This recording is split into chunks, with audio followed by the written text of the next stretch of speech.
CO Cannon here from Fiction Atlas Press, bring you another indie connection. And this week, I've got something very special for you. Instead of doing indie books, we're going to be doing indie comics. So this week, I'm going to be showing you some indie comics that you might enjoy if you're a fan of Hellboy.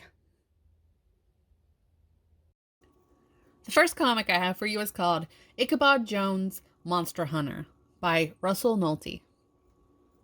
Ichabod is a mental patient who has been convicted of killing many innocent people, but when he awakens in the apocalypse, he may just be the best hope for humanity to survive. If only he knew whether the hell beasts he slaughtered were real or existed only in his mind. Can Ichabod become the hero the world needs, even after society decided they didn't need him? Or will he devolve into the animal people always accused him of being? The second comic I have for you is called Dark Ark by Cullen Bunn, Mike Martz, and Juan Doe. The wickedness of mankind has moved the Creator to destroy the world by way of the flood. Noah has been tasked with building an ark to save his family and the animals of the world. But this is not Noah's story. For darker powers have commanded the sorcerer Shrey to build his own ark and save the unnatural creatures of the world, such as the vampires, the dragons, the naga, and the manticore. But what will happen on a vessel crawling with monsters, where insidious intrigue and horrific violence are the rule of law? The third comic I have for you is called The Many Deaths of Lila Starr by V.Ram and Felipe Andrade.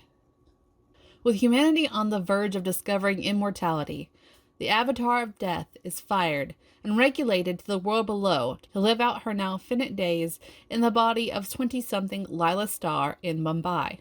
Struggling with her newfound mortality, Lila has found a way to be placed in the time and place where the creator of immortality will be born. But will Lila take her chance to permanently reverse the course of future history?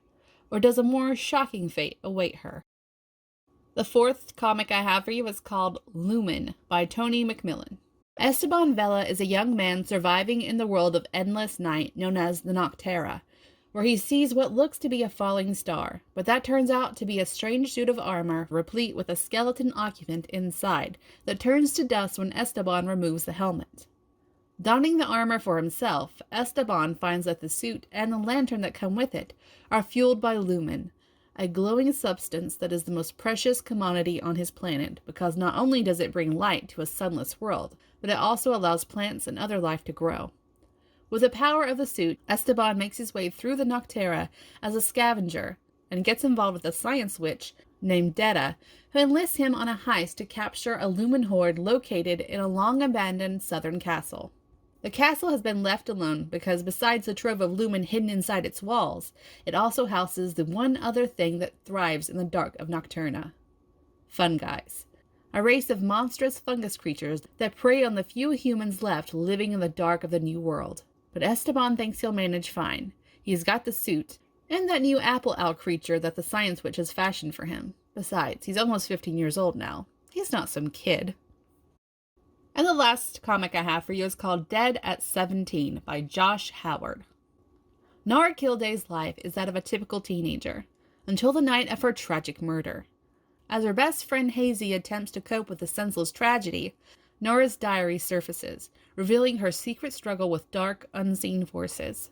Before Hazy can begin to uncover the truth, she finds herself pulled into an ancient, supernatural conflict that has now spilled over into the physical world.